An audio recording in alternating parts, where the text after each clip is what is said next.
Hello guys and welcome back to my channel Animedy. तो guys जैसा कि हम लोगों ने हमारे पिछले पार्ट में देखा था कि कैसे आस्था और यूनो फाइनली मिल लेते हैं विज़र्ड किंग से एंड फिर विज़र्ड किंग इन दोनों को एक पार्टी में लेके जाते हैं, लेकिन फिर उनको एक काम की वजह से बाहर जाना पड़ता है एंड ये सारे लोग आस्था का मजाक उड़ा रहे होते हैं। लेकिन हमारे आस्था भाई को कुछ फर्क नहीं पड़ता क्योंकि वो बचपन से ये सब सुनता है एंड वो मस्त अपना खाना खा रहा होता है। लेकिन जब बात उसके दोस्तों पर आती है और ये सारे लोग उसके दोस्तों का मजाक उड़ाने लगते हैं, तब आस्था चढ़ जाता है अपनी टेबल के ऊपर अपनी तलवार निकाल के एंड तीन कैप्टन के सामने बोलता है, याद रखना मुझे तुम सब, मेरा नाम है आस्था और मैं वो हूँ जो एक दिन तुम सबको हरा के बनेगा विज़र्ड किंग। अब हम देखते हैं इसके आगे क्या होता है। तो आस्था की बात सुनते ही नोएल का भाई सॉलिड और उसकी बहन नेब्रा हंसने लगते हैं एंड क्लॉस सोचता है कि अब तो आस्था पक्का मरेगा। तुम विज़र्ड किंग सुना आप सबने, एक कॉमनर कुत्ता विज़र्ड किंग बनेगा। एंड तब ये दोनों आस्था के ऊपर अपना मैजिकल अटैक यूज कर देते हैं, लेकिन आस्था अकेले सिर्फ एक बार में इन दोनों के अटैक को खत्म कर देता है। ये दोनों एकदम शॉक्ड रह जाते हैं और समझ जाते हैं कि नहीं, ये बच्चा कोई ऐसा वैसा बच्चा नहीं है। एंड तभी एल्केडोर अपने मैजिक से आस्था को पकड़ लेता है। आस्था सर प्लीज आस्था को छोड़ दीजिए। चुप रहो, इसने जो गलती की है उसके लिए इसको मौत ही मिलेगी। बिल्कुल सही कहा तुमने एल्केडोर, इस कुत्ते को तो मौत मैं दूंगा। एंड तभी सॉलिड अपने मैजिक से आस्था को, जो खुद उसके किंगडम का मैजिक नाइट है, उसे खत्म करने वाला होता है। नहीं भैया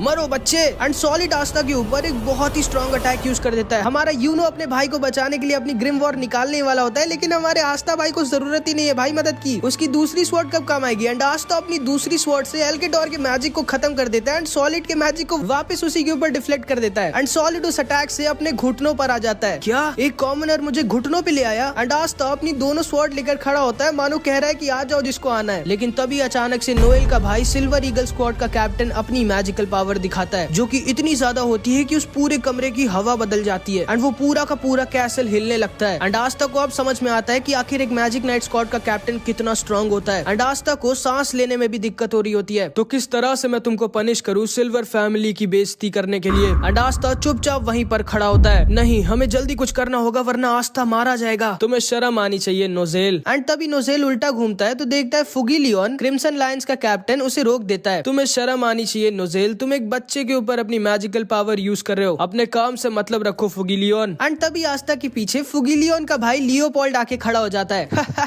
सही कहा था मिमोसा ने, तुम तो बहुत फनी हो। पास्ता पास्ता पास्ता नहीं आस्था, अच्छा नाश्ता, तुम मुझे पसंद है, आज से तुम मेरे राइवल हो। चलो देखते हैं हम दोनों में पहले विज़र्ड किंग कौन बनता है। माफ करना भाई, लेकिन मेरा राइवल वो है यूनो। कोई नहीं खस्ता, आज से मैं भी तुम्हारा राइवल हूँ, ठीक है? नोएल और क्लॉस दोनों खुश हो जाते हैं कि चलो आस्था बच तो गया। लेकिन तभी हम देखते हैं इन दोनों की आपस में लड़ाई हो जाती है। विज़र्ड किंग ने खुद उस बच्चे को बुलाया है, तुम्हें थोड़ी सी रिस्पेक्ट करनी चाहिए उस बच्चे की। क्या एक नोबल फैमिली का होने के बाद भी एक कॉमनर की इज्जत की बात कर रहे हो तुम सारे क्रिम्सन लायंस के लोग बिना दिमाग के पैदा होते हैं क्या बोला तुमने? जो तुमने सुना। एंड ये दोनों अपनी मैजिकल पावर अनलीश कर देते हैं, जो कि इतनी ज्यादा होती है कि आस्था को यकीन नहीं होता कि कोई इतना स्ट्रॉन्ग कैसे हो सकता है। ये दोनों तैयार हो जाते हैं एक दूसरे से लड़ने के लिए, लेकिन तभी एक गार्ड जो एकदम डरा हुआ होता है वो दरवाजा खोलता है। सर रॉयल कैपिटल के ऊपर अटैक हो गया है, हमारे क्लोवर किंगडम के ऊपर अटैक हो गया है। क्या? किसने किया? इधर हम देखते हैं क्लोवर किंगडम के ऊपर एक आदमी ने अटैक कर दिया होता है जिसका नाम डेड होता है एंड इसके पास मैजिकल पावर होती है ज़ॉम्बीज़ को समन करने की, जो मर ही नहीं सकते चाहे उन पर जितना अटैक करो। एंड इसीलिए ये सारे मैजिक नाइट डेड को रोक नहीं पा रहे होते एंड वो पूरा का पूरा क्लोवर किंगडम तबाह कर रहा होता है और क्लोवर किंगडम के लोगों को मार रहा होता है। ये कैसे हो सकता है? क्लोवर किंगडम के ऊपर कोई अटैक करे और हमें पता भी ना चले? हमारे क्लोवर किंगडम को तो मैजिक नाइट्स अपने बैरियर से बचा के रखते हैं। जरूर से ये किसी क्लोवर किंगडम के अंदर के आदमी का काम है, लेकिन कौन है जो क्लोवर किंगडम को अंदर से धोखा दे रहा है? एक मिनट, ये सब सोचने का टाइम नहीं है अभी, लोग वहाँ बाहर मर रहे हैं। आप लोग करो सोच विचार, मैं तो जा रहा हूँ लोगों को बचाने। ओए पागल लड़के, कहाँ जा रहे हो तुम? तुम्हें पता भी है कहाँ जाना है?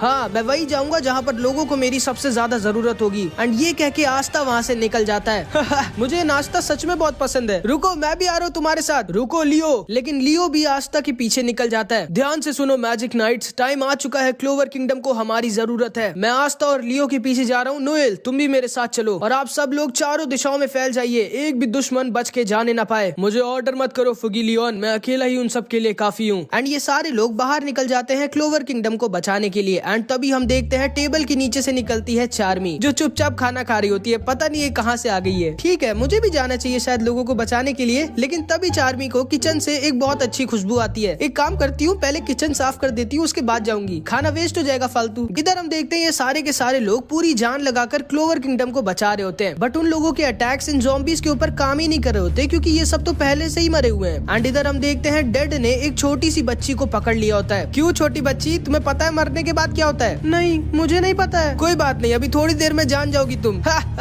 नहीं प्लीज। एंड डेड इस बच्ची को खत्म करने वाला होता है, लेकिन तभी आस्था वहाँ पर पहुँच जाता है। उस लड़की से दूर रहना, वरना तुम्हें पहले पता लग जाएगा कि मरने के बाद क्या होता है। एक ब्लैक बुल्स जैसी घटिया स्क्वाड का मेंबर मुझसे कह रहा है कि वो मुझे हराएगा, मेरी आर्मी से लड़ो पहले। लेकिन तभी डेड देखता है कि आस्था ने पहले ही उसकी पूरी आर्मी निपटा दी होती है। एंड ये लड़की आस्था के पास आ जाती है। ये कैसे किया इस लड़के ने? मेरे ज़ॉम्बीज़ को इसने सुला कैसे दिया? क्योंकि असल में आस्था की स्वॉर्ड एंटी मैजिक होती है एंड ये ज़ॉम्बीज़ तो बने मैजिक के ही हैं, इसीलिए ये ज़ॉम्बीज़ आस्था के सामने कुछ भी नहीं थे। चिंता मत करो बच्ची, मेरे रहते तुम्हें ये छू भी नहीं सकता। अच्छा, मैं समझ गया तुम कौन हो। तुम वही हो जिसने आइस को हराया था, एक मैजिकलेस लूजर जिसके पास एक एंटी मैजिक स्वॉर्ड है। एंड आस्था डेड की तरफ अपनी तलवार लेके भागता है, लेकिन तभी डेड अपने 4 सुपर सोल्जर्स में से एक सोल्जर को समन कर देता है। बाहर आओ सोल्जर नंबर 4, जिसका नाम जिमी होता है। एंड जिमी का अटैक आस्था को लग जाता है। एंड जिमी के पास मैजिकल पॉइजन की पावर होती है, जिससे आदमी बहुत ज्यादा कमजोर हो जाता है और धीरे धीरे पैरालाइज होने लगता है। इधर हम देखते हैं ये सारे के सारे मैजिक नाइट्स इन सबको मार रहे होते हैं और ये ज़ॉम्बीज़ होते तो बहुत ज्यादा है बट बहुत वीक भी होते हैं। नोज़ेल सोचता है आखिर इन अटैक्स का मतलब क्या है? इन वीक ज़ॉम्बीज़ के साथ ये कभी क्लोवर किंगडम पे कब्जा नहीं कर सकता। कहीं इन लोगों का मकसद हमें बिजी रख के हमारे किंग को तो किडनैप करना नहीं है। इसके बाद हम क्लोवर किंगडम के किंग को देखते हैं। क्या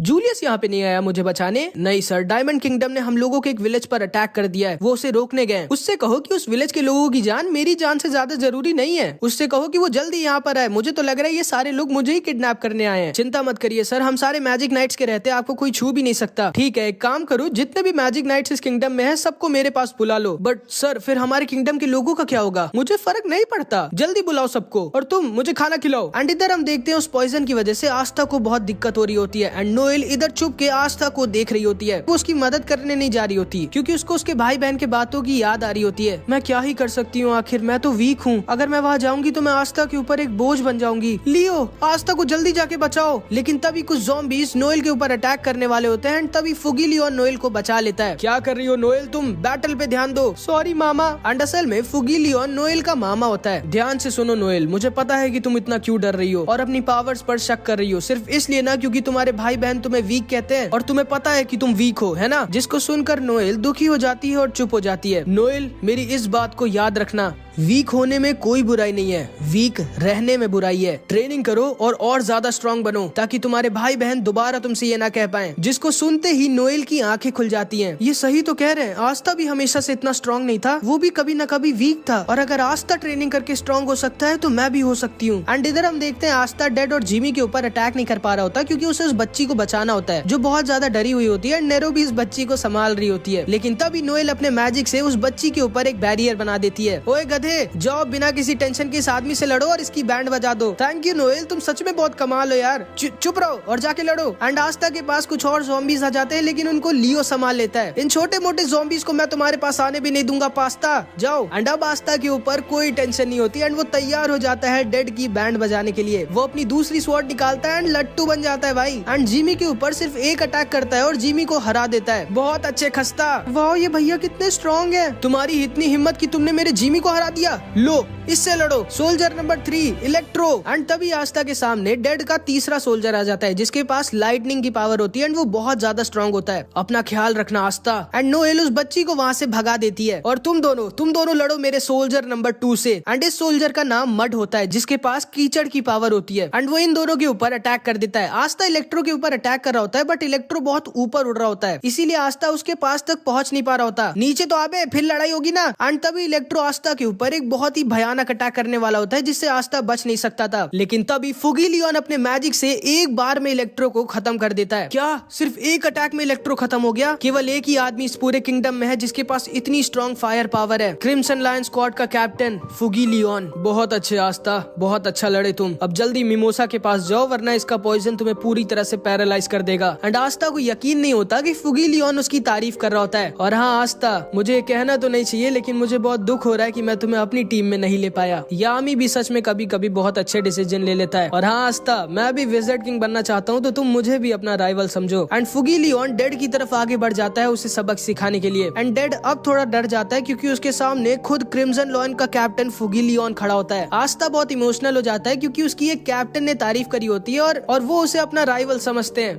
फुगी लियोन सर, मैं भी आपके साथ लड़ूंगा। एंड आस्था डेड की तरफ भागता है। चुप रहो, जल्दी मिमोसा के पास जाओ वरना पैरालाइज हो जाओगे तुम। मैं देख सकता हूँ वो पॉइजन बहुत तेजी से फैल रहा है तुम्हारी बॉडी में। और लियो, तुम्हें मेरी मदद चाहिए क्या? बिल्कुल भी नहीं भैया। एंड तभी लियो अपने मैजिक से डेड के सोल्जर नंबर 2 का अंडा फ्राई बना देता है। भाई आस्था को यकीन नहीं होता कि ये दोनों भाई कितने कूल हैं। अब तुम नहीं बच सकते डेड। ये बताओ कि तुमने क्लोवर किंगडम के ऊपर अटैक क्यों किया? आखिर क्या दुश्मनी है तुम्हारी क्लोवर किंगडम से? शायद मैं आपको याद नहीं हूँ कैप्टन, मैंने पिछले साल एंट्रेंस एग्जाम दिया था और मैं इतना ज्यादा स्ट्रॉन्ग था, लेकिन फिर भी आप लोगों में से किसी ने मुझे अपनी टीम में नहीं लिया। क्यों? क्या तुम्हें शर्म आनी चाहिए? सिर्फ इतनी सी बात के लिए तुमने क्लोवर किंगडम के ऊपर अटैक कर दिया और इतने सारे लोगों को जान से मार दिया। तुम्हें इसकी बहुत बड़ी सजा मिलेगी।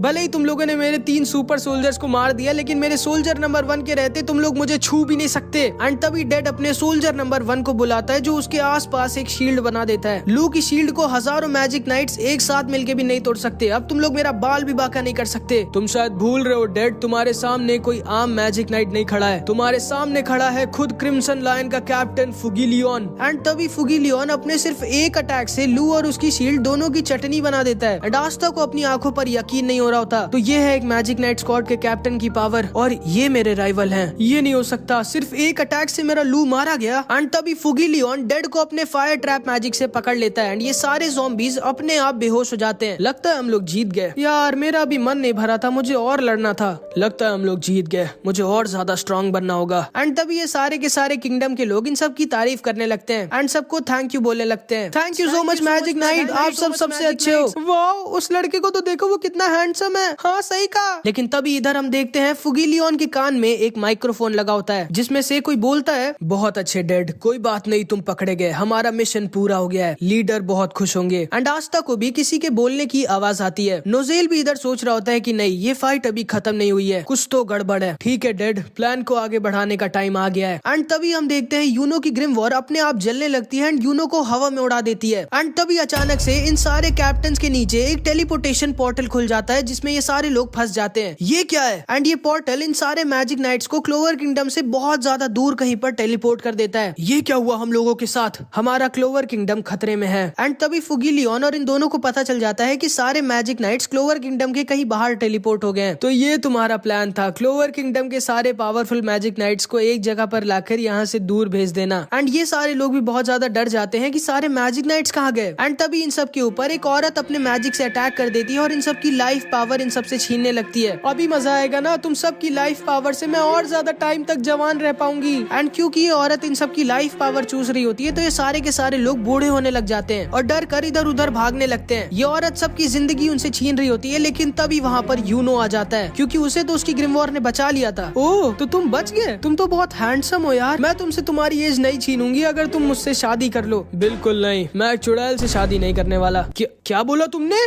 चुड़ैल? एंड इन दोनों की आपस में लड़ाई हो जाती है। यूनो सोचता है कि आखिर इन लोगों का प्लान क्या है। इन लोगों ने सारे मैजिक नाइट्स को दूर भेज दिया है, कहीं ये किंग को तो किडनैप करना नहीं चाहते। तो अब मुझे समझ में आ रहा है कि तुमने क्लोवर किंगडम के ऊपर अकेले अटैक नहीं किया था, तुम्हारे साथ 2 लोग और हैं। कहाँ हैं वो दोनों? जिसपे डेड कुछ भी नहीं बोलता। आखिर क्या है तुम लोगों का प्लान डेड? क्योंकि अगर तुम लोग किंग को किडनैप करने की सोच रहे हो तो वो तुम लोगों की बहुत बड़ी बेवकूफी होगी, क्योंकि किंग के पास अभी सारे के सारे मैजिक नाइट्स और बाकी के कैप्टन्स हैं। एंड तभी डेड जोर जोर से हंसने लगता है। किसने कहा कि हम यहाँ पर किंग को किडनैप करने आए हैं? तुम जानना चाहते हो फुगिलियन हम लोग यहाँ पर क्यों आए हैं? तुम्हारे लिए। हम सब यहाँ पर तुम्हें किडनैप करने आए फुगिलियन। क्या? ये तीनों डेड की बात को सुनकर शॉक्ड रह जाते हैं। एंड तभी फुगिलियन के पास भी एक टेलीपोर्ट पोर्टल खुल जाता है और फुगिलियन भी वहाँ से टेलीपोर्ट हो जाता है और एक अजीब सी जगह पर पहुंच जाता है। यूनो इधर इस चुड़ैल के साथ लड़ रहा होता है, बट इस चुड़ैल के अटैक्स यूनो को लग जाते हैं, जिसकी वजह से यूनो को दिखाई और सुनाई देना बंद होने लगता है। पता है मेरे अटैक से क्या होगा? तुम्हें दिखाई और सुनाई देना बंद हो जाएगा और फिर तुम बेहोश हो जाओगे, और उसके बाद मैं तुम्हें अपने साथ मेरे घर लेके चलूंगी, जहाँ पर तुम जिंदगी भर मेरे गुलाम बन के रहोगे। यूनो इसको मारने की कोशिश करता है, लेकिन उसका निशाना लग ही नहीं रहा होता, क्योंकि अब यूनो को दिखाई और सुनाई देना दोनों बंद होने लगता है। यूनो को समझ नहीं आ रहा होता कि अब वो क्या करे। नहीं, ऐसे ही चलता रहा तो मैं इसे नहीं हरा पाऊंगा, मुझे कुछ करना होगा। लेकिन मैं क्या करूं? मुझे दिखाई और सुनाई दोनों ही नहीं दे रहा है, और मैं उस स्पिरिट मैजिक का भी यूज नहीं कर सकता। आखिर क्या करूं मैं? एंड तभी यूनो बेहोश होने वाला होता है, लेकिन तभी विंड स्पिरिट सिल्फी दोबारा से जाग जाती है और उसके सामने खड़ी हो जाती है। एक मिनट, ये तो विंड स्पिरिट सिल्फी है, ये कहाँ से आई इस बच्चे के पास? इम्पॉसिबल। एंड तभी यूनो की wind spirit Sylphy tornado cannon का यूज करती है एंड इस औरत को एक बार में हरा देती है और इन सारे के सारे लोगों के पास उनकी एज वापस लौट जाती है और सारे लोग वापस से यंग हो जाते हैं। एंड ये चुड़ैल सीधे जाके कैसल के किचन में क्रैश करती है जहाँ पर चार्मी खाना खा रही होती है। एंड अब जाके हम इस चुड़ैल का असली चेहरा देखते हैं। सर, हमें यहाँ से निकलना होगा, हम पर अटैक हुआ है। हाँ ठीक है। बिल्कुल नहीं, मुझे पता होता कि उस लड़के के पास विंड स्पिरिट है तो मैं उससे कभी ना लड़ती। मुझे जल्दी किसी की लाइफ एनर्जी एब्जॉर्ब करनी होगी। एंड तभी इस बूढ़ी चुड़ैल को अपने सामने चार्मी दिखती है एंड वो चार्मी की तरफ आगे बढ़ने लगती है उसकी लाइफ एनर्जी उससे छीनने के लिए। एंड चार्मी को लगता है कि वो उसका खाना छीनने आ रही है उससे। नहीं, बिल्कुल भी नहीं, मेरे खाने से दूर रहो, मैं तुम्हें नहीं दूंगी। लेकिन ये बूढ़ी औरत चार्मी की तरफ आगे बढ़ती हुई जा रही होती है। नहीं, मुझे उसे जल्दी रोकना होगा वरना वो किसी और की एज एब्जॉर्ब करके दोबारा से स्ट्रॉन्ग हो जाएगी। एंड इधर हम देखते हैं चार्मी कई बार इसको मना करती है मेरे खाने से दूर रहो, लेकिन ये उसकी तरफ आगे बढ़ती ही आ रही होती है। एंड अब चार्मी का दिमाग खिसक जाता है। मैंने कहा ना मेरे खाने से दूर रहो, तुम्हें समझ में नहीं आता। एंड चार्मी अपना मैजिक यूज करती है, hungry sheep magic. And Charmy की मैजिकल शीप उल्टा इस चुड़ैल का सारा मैजिक पावर एब्जॉर्ब कर लेती है एंड इसको एक ऐसा पंच मारती है कि अब ये सीधा कीका टाउन के बाहर जाके गिरेगी। दोबारा मेरे खाने को मुझसे छीनने की सोचना ही मत। लेकिन तभी जैसे ही इसका मैजिक खत्म होता है चार्मी का खाना नीचे गिरने वाला होता है। नहीं, मेरा खाना, कोई बचाओ उसे। लेकिन तभी उसके खाने को यूनो बचा लेता है। तो ये है वो लड़की जिसने अभी उसे हराया और ये तो आज तक स्क्वाड की है। एंड यूनो चार्मी को उसका खाना वापस कर देता है। तुम ठीक तो हो ना? एंड तभी चार्मी यूनो को देखती है और उसको यूनो से प्यार हो जाता है क्योंकि एक तो उसने उसके खाने को बचाया, ऊपर से वो दिखता भी इतना अच्छा है। साला, मुझे क्यों जलन हो रही है इससे? Thank you so much. आपका नाम क्या है वैसे मेरे प्रिंस? हाँ, प्रिंस यूनो। लेकिन तभी यूनो वहीं पर बेहोश हो जाता है और चार्मी उसे और अपने खाने दोनों को अपने मैजिक पावर से बचा लेती है। शायद ये मेरी जिंदगी का बेस्ट डे है। एंड यहाँ पे इन लोगों का सब सेटल हो जाता है। लेकिन इधर हम फुगीलियन को देखते हैं जो एक अजीब सी जगह पर घूम रहा होता है। लेकिन तभी उसके सामने हमारी एनिमे का मेन विलेन आ जाता है। नहीं, ये नहीं हो सकता। एंड इधर लियो डेड को गुस्से से पकड़ लेता है। जल्दी बताओ तुमने मेरे भाई को कहाँ भेजा है? नहीं लियो, फुगीलियन सर को इसने नहीं भेजा है। जिसने भी उसे भेजा है वो जरूर हमारे आसपास कहीं है। एंड आज तो पूरी ध्यान लगाकर सुनता है और उसको उन चारों के अलावा एक और हार्ट बीट सुनाई देती है। एंड वो तुरंत उस हार्ट बीट की तरफ भागता है एंड वो डेड के टीममेट को ढूंढ लेता है जो वहीं ज़ॉम्बीज के बीच में छुपा होता है जिसके पास टेलीपोर्टेशन की पावर होती है। एंड इसका नाम ओबिटो होता है। यार, तुम मुझे ढूंढ भी कैसे सकते हो जब मैंने मास्क पहना था? जानवर हो क्या तुम बच्चे? लेकिन कोई बात नहीं, हमारा मिशन पूरा हो चुका है। एंड तभी इन लोगों के बगल में फुगीलियन गिर जाता है जिसका एक हाथ कट चुका होता है एंड वो बस मरने ही वाला होता है। नोएल, लियो और आस्था बहुत ज्यादा डर जाते हैं। भैया! एंड अपने भाई की हालत को देखकर लियो एकदम सदमे में आ जाता है एंड तभी डेड लियो के ऊपर एक अटैक यूज कर देता है और लियो दूर जाकर गिर जाता है। डेड, हमारा मिशन पूरा हो चुका है, हमें यहाँ से निकलना होगा। एंड तभी ओबिटो अपने टेलीपोर्टेशन मैजिक से डेड के साथ वहाँ से भागने लगता है। नहीं, मैं इसको जाने नहीं दे सकता, मुझे कुछ करना होगा। लेकिन मैं क्या करूँ, मैं तो हिल भी नहीं पा रहा। एंड तभी आस्था अपना दिमाग लगाता है और अपनी स्वॉर्ड को डेड के टेलीपोर्टेशन मैजिक के ऊपर फेंक देता है एंड वो दूर से ही ओबिटो की टेलीपोर्टेशन मैजिक को खत्म कर देता है। एंड तभी आस्था उसके पास आकर उसको एक हेडबट मार देता है। ओबिटो दोबारा से डेड को लेके वहाँ से भागने की कोशिश करता है लेकिन फिर से आस्था उसको अपनी दूसरी स्वॉर्ड से रोक देता है। एंड अब आस्था डेड को यहाँ से जाने नहीं देने वाला था, लेकिन जिमी के पॉइजन की वजह से आस्था धीरे धीरे पैरालाइज हो रहा होता है एंड उसे चलने में भी बहुत दिक्कत हो रही होती है और उसके पास अब ज्यादा टाइम नहीं बचा है। लेकिन फिर भी वो अपनी तलवार लेकर डेड की तरफ किसी तरह बढ़ रहा होता है। डेड सोचता है कि आखिर कौन है ये लड़का? जिमी के इतने स्ट्रॉन्ग पॉइजन के बाद भी ये हिल भी कैसे रहा है? ओबिटो को समझ में नहीं आ रहा था कि वो क्या करे क्योंकि वो डेड को अकेले छोड़ के नहीं भाग सकता था और सारे के सारे मैजिक नाइट्स कभी भी यहाँ पर वापस लौट जाएंगे। लेकिन तभी डेड और ओबिटो के बाकी के टीममेट्स भी वहाँ पर आ जाते हैं। तुम्हें शर्म आना चाहिए डेड, तुम एक बच्चे को नहीं हरा पा रहे। एंड आस्था को डेड और ओबिटो के अलावा 5 और लोग घेर लेते हैं।